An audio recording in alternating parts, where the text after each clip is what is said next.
Hello, this is Lindsay Law with Youth Rising, a gathering place for families to talk about mental health. If you are appreciating these videos and following along, please subscribe. Having good mental health or mental wellness means I will always be happy. Is this a myth or false belief that you have come across? I feel like there are times where my brain has believed this idea. I have seen it also out in the world where we sometimes get this idea that if we have good mental health, we're happy. That's what good mental health means, is we're happy all the time. And that just isn't true. We're going to talk a little bit today about why our brains go there. So in our modern day, we have a ton of media in our lives, social media, advertisement media, and a lot of it is sharing ideas and situations of happiness because that's what sells.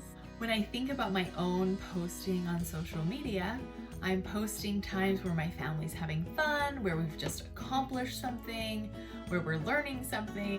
And because of that, it makes it look like all of my life is just smiling and happy, which of course is not true. I've thought a little bit about why this happens. Well, it's because when I'm fighting with my husband, I'm not taking pictures. When my kids are fighting, I'm not taking pictures. When I'm feeling down and tired, I'm not thinking about taking pictures. And so it's not that we're purposely creating this false idea of our lives. It's just that we don't have pictures of that stuff. And it's also very vulnerable to share that stuff. And so it's understandable that we don't share that part of our lives as often, and especially with the whole world. You might call a friend. You might talk to your husband. You might talk to your kids. We're less likely to post that on social media. And I think that's okay. I think that we just need to be aware that that's what's happening. We need to be aware that the things we're sharing are the happy moments of our lives, and that the things other people are sharing are those happy moments of their lives, and that it's only part of their life. It's probably about half their life. If you look at it, half our lives are awesome and happy and great things, and then the other half are negative emotion, difficult situations, hard conversations. Now, the reason this happens is because our brains naturally avoid pain and seek pleasure. So just remember, when you're looking at someone's Instagram feed and you're seeing all of these happy, wonderful moments, remember that this is only part of that person's life. One, because they don't have pictures of that fight they just had with their teenager. And two, it's maybe just not the appropriate place to share it. And three, who wants that in your chat book? So yes, maybe we could be better at sharing some of the other side of our life, but we know why this happens. It's because that's the way our brain is wired, and it's okay. We just need to remember that that's what we're looking at. We're looking at half of people's lives. So when it comes to advertisement media, they know this about our brains. They know our brains seek pleasure and avoid pain. So when they're trying to sell us something, a product or a service, they're going to do it through happiness. They're going to do it through, this product will make you feel happy and smile and all these wonderful things with your family or with your friends. And so that's why the media is full of that, is because that's the way our brains are wired. So I think for a while in my life, I did maybe believe this myth a little bit, that if I had good mental health, that meant I was always happy. And so then when things weren't working out, or I was feeling sad or anxious, I would be like, what's wrong with me? Why isn't this working out? What am I doing wrong? When in fact, I'm just human, living in a human experience. So now when there are difficult things in my life, or disagreements or hard things, I'm able to look at it and say, yep, half my life is awesome and half of it's hard, and that's okay. This is one of those hard times where I'm having a difficult emotion or a difficult experience. So instead of fighting against these hard things, now I'm allowing emotions. I'm learning to accept and embrace that this is a natural part of my life and that it's actually for me. Byron Katie says, everything in life is for me. And this is a game changer because then we recognize that not only are the great, wonderful things in our life helping us and giving us good experience, but also the hard, difficult, crazy things. Reading a book about post-traumatic growth by Stephen Joseph. This has also helped me to have a little bit of a different focus on happiness.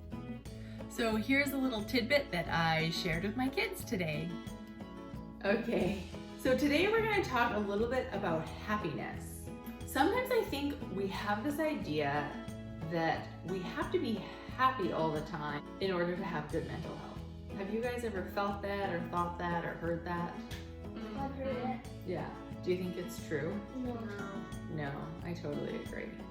So this idea that it's okay to have negative emotions, it's okay to feel sad, it's okay to be upset, this idea of having a good mental wellness or mental health isn't about being happy all the time. It's about allowing our emotions. It's about allowing us to feel the things that come into our life. I've been learning about the difference between hedonism and eudaimonism. Now those are huge words which we'll quickly define. So hedonism is when you're seeking after happiness and pleasure. Watching movies, eating ice cream. Okay, so those are good examples. So now studies have found that when you seek pleasure and happiness, it's usually harder for you to find it. This other big word, eudaimonism, is defined as seeking meaning, personal growth, positive relationships, self-acceptance, and self-love. So when we're looking for those things in our life, we're looking for learning and growth. Those are the things that actually will eventually lead to happiness and pleasure. And so there's this great quote by one of our favorites, Viktor Frankl, and he says, happiness cannot be attained by wanting to be happy. It must come as the unintended consequence of working for a goal greater than oneself. What do you guys think about that? Being in life. Reminds me of like Alice in Wonderland when the Cheshire Cat is like, where do you want to go? Because doesn't the Cheshire Cat say, he asks Alice, where do you want to go? And she says, I don't know. And he says, well then, it doesn't matter which way you go.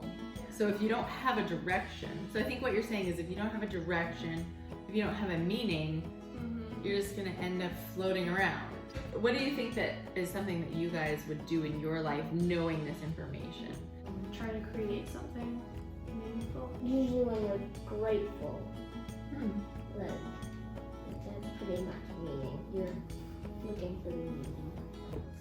That's right. So if you look for the good things in your life that you have already, I think it's also important, like, if you're looking for meaning within yourself, it doesn't work as well when you look for meaning without yourself, like outside of yourself, like maybe to help a group of people in the world, or maybe for like scientists, they would try and like they'd find a need and then try and meet that need.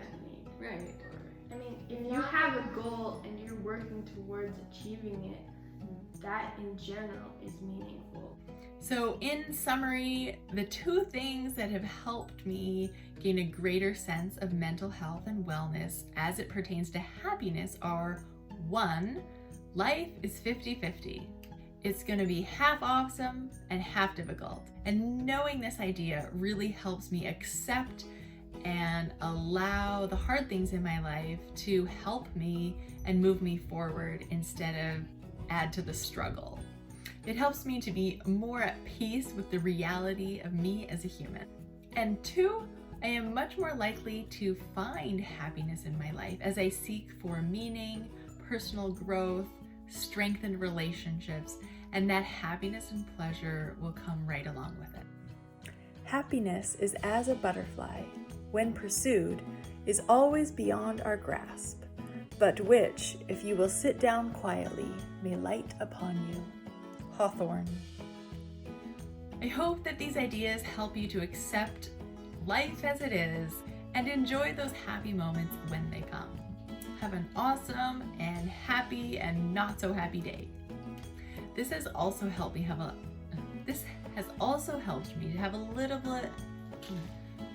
Okay, so today we're actually talking about happiness. Okay? You're not gonna find the happiness because you're Floating around. floating around.